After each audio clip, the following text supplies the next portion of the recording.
I think you'll really enjoy this next fellow that we're going to have up. He is a young guy, but he's one of our, certainly one of our platinum big leaguers. I'd like to introduce now David Foley. The best things in life are free, but you can give them to the birds and bees. I Dave, thank you. Dave, thanks for coming out. It's good to Sure. have you here. One of the things you may not realize is recently, very recently, within the last couple of weeks, Dave was noted for being one of the top 40 people under 40 years old in real estate. And Mr. Peck got with me and he said, you know, even though he's a young guy, it's probably about time. So, Dave, we wanted to make sure and get you fixed up here. And so there you go. And I think since you're sharing an office now, I'd kind of like you to, you know, maybe he's going to train you or something like that. Well, so. this is about a 3-day beard for me. So all we're right. But, you know, he did mention to me, too, that there are some products that I might need. So, you know, you know, I guess I'll start using that. But Dave, that'd be good. I'm sure it would be good. David, we're glad to have you out here. Well, thank you. Share with us what you got, buddy. Next year, my goal is to make the 20 under 20. No, I'm just kidding. All right. Thank you all for having me today. I thought what I'd do is start out, you know, we've talked a lot about the success of the Recovery Act, and everybody knows that that's where a lot of our focus was. But what you may not have seen is the rest of our performance for FY 2010.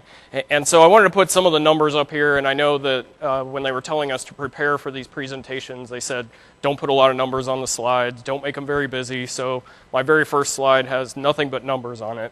I don't follow directions very well, but anyway, what this says is, you know, our FFO went up significantly last year, so we're back over $1.7 billion. Our vacant space is down in both owned and leased space. Our assets with positive FFO were right on track.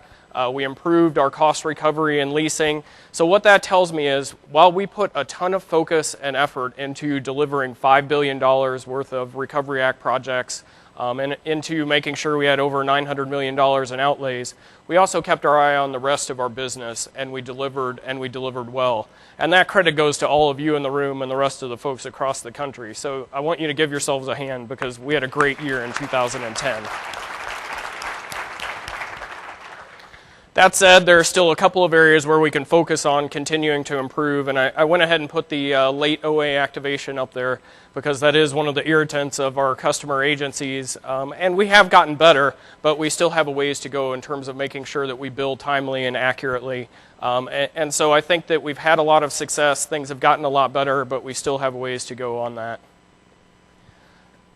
Looking forward to 2011, I think it's going to be another challenging year for us, particularly from a budget perspective. We're under a continuing resolution through December 3rd, which is really nothing new. I think we've been under a continuing resolution for something like 28 of the last 30 years, and I think in the 13 or 14 years that I've been here, I can only recall once where we haven't been under a continuing resolution. But it's going to run through December 30th, although I don't know that the appropriators have really taken much action on our bill, so there's potential it could run even longer. And in fact, the last time that we had a midterm election like this for FY 2007, we actually ended up under a continuing resolution for the whole year, which creates a whole host of challenges, particularly for those of you who have to execute out in the region. So we're going to continue to see that. Reductions in spending. Obviously, there is a big push across the board to cut the deficit, and that translates to reduced spending for many of our customer agencies. And we're starting to see that. They're coming to us looking at some cases and canceling projects, looking at what they can do to reduce their rent, a lot of different things, but that's going to have a big impact on us during FY 2011 as well. When you look at the focus of the Office of Management and Budget, again, similar things as we're looking into FY 2011 and 12. This year we had no less than 5 budget hearings with our budget examiner. The year before we had 0. So there's a lot more scrutiny in looking at how we're spending our money, where it's going to go. Same thing with Congress. So our FY 2011 capital program, none of it's been enacted. In fact, there are still some projects that we got money in 2010 for, like Salt Lake, where there's been no action taken. So there's a lot more scrutiny there. The other thing that, you know, they're really focusing a lot more on the individual aspects of the projects, and so things that would have been sort of what I would call no-brainers in the past, like the Schwartz building in Region 9 as a modernization following on the new courthouse, even that's getting a lot more questions, and folks are putting a lot more scrutiny on things where it's really backfilling space and renovating a building that hasn't had anything done in 30 years. So pretty straightforward, but there is a lot more attention to what's happening with the money, and a lot more scrutiny on that. I put Recovery Act up here because the other thing that we keep hearing quite often is, well, we just gave you $5.5 billion. Didn't that fix everything? So when they're looking at places to cut, they say, well, GSA got all this other money, so they don't need as much in BA 54. They don't need as much in repair and alterations. You all know darn well that that's not true. So we're trying to make that case for you in the national office. And then the last thing that's sort of a challenge for us is the growth of the leased inventory. We ended 2010 with about 191 million square feet of lease space. I think it was just 2008 where we actually had more government-owned space than lease space, and that's really flipped. And so that's one of the areas where we continue to get a lot of questions, and we'll talk a little bit more about the presidential memo and directive to reduce space and some of the things we're doing. I think Bob may have even touched on it a little bit earlier. So if you think we're feeling the press, we're not an appropriated account. And so our customer agencies are really feeling the press on these efforts to reduce costs and to streamline efforts. And so they're putting the press on us sort of indirectly. So when you think about Recovery Act, all that did was really raise the bar. And so customer agencies have a new expectation for what we can do in terms of delivery. Global project management, we'll talk a little bit more about that, but that's critical as well because, again, they've ratcheted up their expectations in terms of what we're doing for project delivery. And then the presidential memo, again, we'll touch on coming up here. So, Recovery Act. In terms of accomplishments, we've really done a lot. And I mentioned the $1.1 billion and the $900 million. So again, that's something that we all deserve a hand for. So whether you were actually working directly on Recovery Act work, or equally as important, whether you were working on the day-to-day business so that other folks had the time and resources to be able to do Recovery Act work, everybody in this room played a critical role in our success on that. So again, I want to make sure that you all give yourselves a hand for that.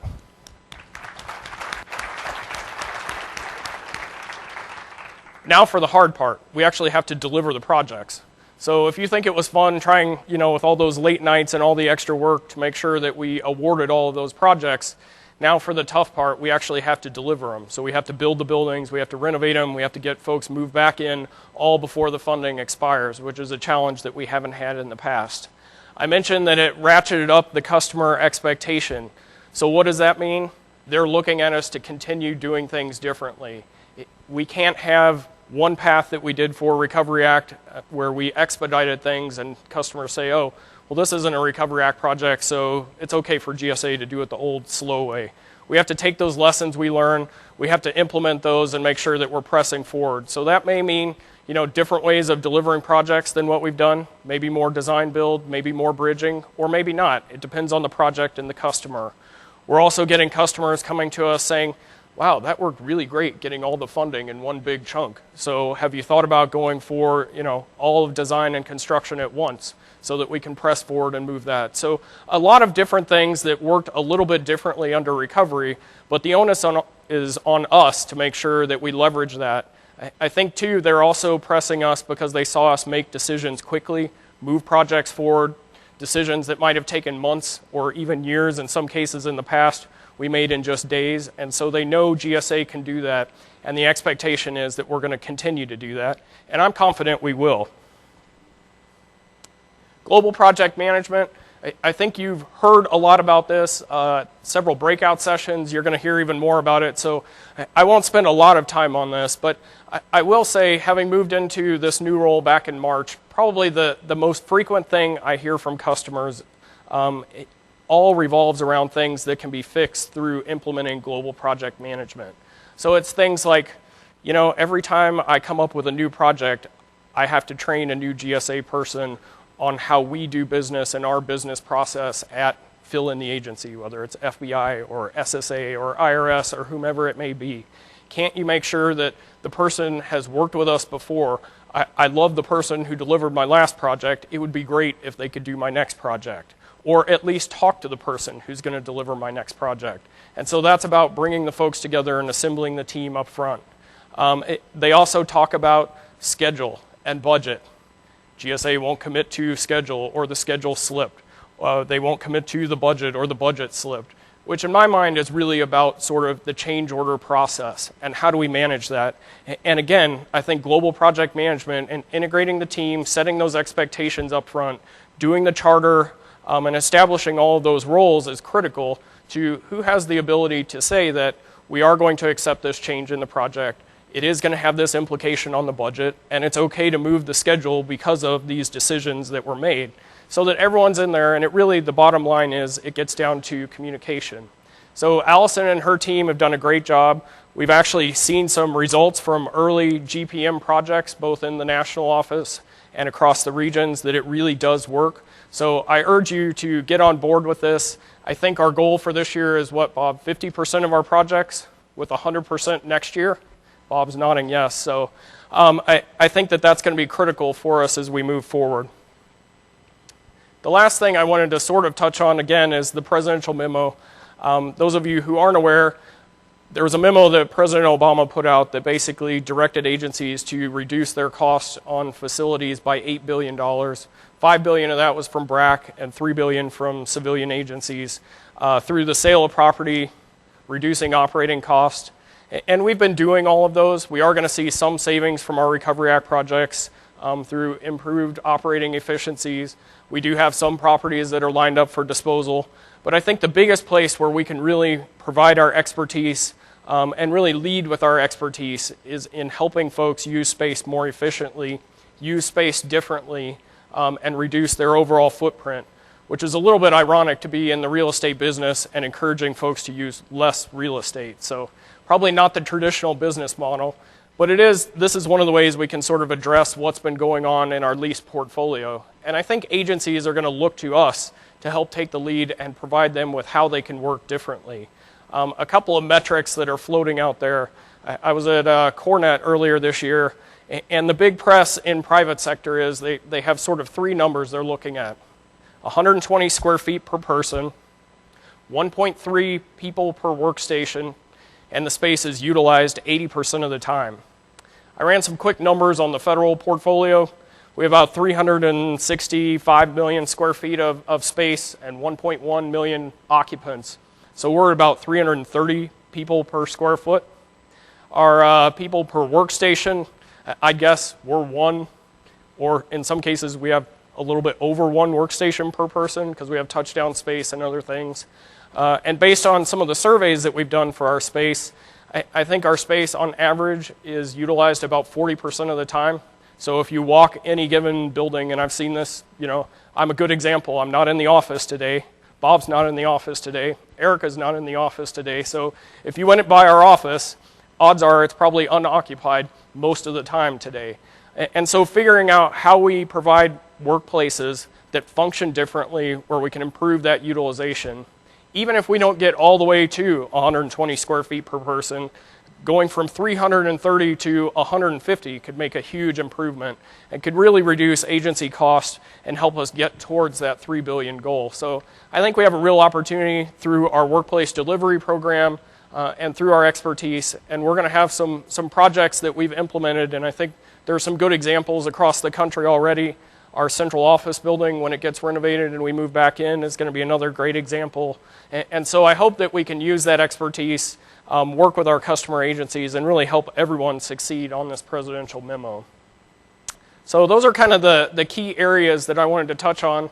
But one of the best things about getting out to events like this is it provides me and those of us in the national office with an opportunity to hear from you all of what are the issues, what are your concerns, does what we're saying up here sort of resonate with what you're seeing out in the regions and in the field? So I'd like to open it up. I think I have a few minutes for questions.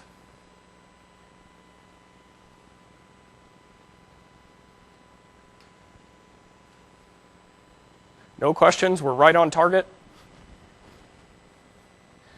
Well, that's good. That gives me time to go finish Larry's transfer papers to Alaska. No. Rob Graff, see how this works? I could have asked Bob yesterday, but I'll ask you instead. Bob talked a little bit, as you did, about the initiative to help agencies right-size their space, better utilization of space. That churn factor, as we know in our business for the years we've been doing it, costs money. It takes capital to be able to reduce the space. With the prospects of the budget process being under more scrutiny, how do we make that case to OMB and to the Hill that we need more, not less money? I think that is one of the challenges of, one of the things that we've said all along is it does take money. So whether you're going to have to reconfigure space or you're going to have to, build a new building to move folks into, we recognize that there is a capital intensive piece to that. We are looking at authorities that we have through our disposal program or some other things where we can front capital to do some of those things. Some of our customer agencies are actually coming to us saying it's worth it to us to pay for some of those if we can get those kind of efficiencies. And one of the things that came up at one of our customer roundtables just last week was they're actually seeking some changes in their budget authority that would allow them to shift some of those savings. So rather than paying rent, maybe use those costs in a different way for technology that might let them do things differently, to pay for reconfiguration of their space and do some of those creative things. So I think that there is an opportunity for us. I think the critical thing for us is to sort of shift where we come at things from sort of we don't want to go back to being the police and saying you only get 120 square feet per person. But at the same time, we don't want to just be sort of the bartender or the order taker who says, all right, you need 40,000 square feet, we'll go get it for you. We want to be somewhere in the middle where we're the ones saying, don't tell me you need 40,000 square feet. Let's talk about what you're trying to accomplish here, and then we can find the right solution for you, which might be 10,000 square feet and 200 Blackberries, or it might be 30,000 square feet but configured differently and a whole different way of doing work. And so that's really where we need to be. But I think there are budget challenges both for us and for our customer agencies. Yeah. There we go. It's on. I'd say Mr. Floyd, because I can't remember your first name. What is it, Tim? David. David, okay, good. David, just a quick question, if we could, about SSA. We keep hearing that Obama wants to cut down square footage and reduction of space, but SSA, especially in our region, keeps coming to us with these outrageous space requests, which really, what in the long run does mandates they move out of federal buildings so they can have their own private building out. And so it just doesn't add up to us. Maybe you can explain what's going on with SSA for us? Sure. I mean, the interesting thing is there is a press from sort of both sides on agencies. There are the mission folks who are saying we want what we want to do our mission, and that's the case with SSA, particularly in terms of security requirements. And they are talking about they have a very different clientele that's now coming into the Social Security offices because the folks that are sort of the white collar who don't have any issues with their claims, they're doing that all over the telephone or online. And so the folks that are coming in are the ones that have issues, that haven't gotten their check, or and so they are concerned about security and they are trying to ratchet that up. And one piece of the way they're reconfiguring oftentimes has been driving them out of the federal buildings. We've been working with them on the national level, and I've personally met with their head of facilities, and I know Bob's met with their headquarters folks as well, to talk to them about the implications of security, how we can do smarter security, because it's not always about building barriers and fortifying things, that there are other ways we can do that. We've also, they've started to see the press from not only the presidential memo, but also from the facility side. And I think they had something like 47 new build-to-suit leases across the country in the last 2 or 3 years. And in those build-to-suit leases, their rent basically doubled or tripled. And so they're starting to have to foot the bill for that. And so that is forcing sort of their CFO community to do the pushback and say, wait a minute, we can't afford to do this all over. And so that's one of those dichotomies that we're actually seeing with a lot of agencies. The CFO and the money folks are feeling the budget crunch and they're saying, you know what, maybe we ought to relook. And that voice at the table is really starting to resonate. And so we've got folks, and SSA has recently come back and said, we do want to look at how we can reduce our footprint and reduce our cost, versus the first 3 times I went and met with them, we didn't get very far. But we've seen with CBP now coming back and saying, how do we reshape our requirements and look at cutting scope? We've seen with IRS, we've seen with FBI, and so folks that I never would have thought we'd be having that kind of conversation with are coming to the table, in part because of the budget environment, in part because of the presidential memo, in part because of the greenhouse gas emissions goals and their sustainability plan. So there are a lot of things that are sort of coming to play right now that are actually going to help us in terms of having a lot of those conversations. So we won't win them all, but we're starting to be able to have that and turn the tide on those.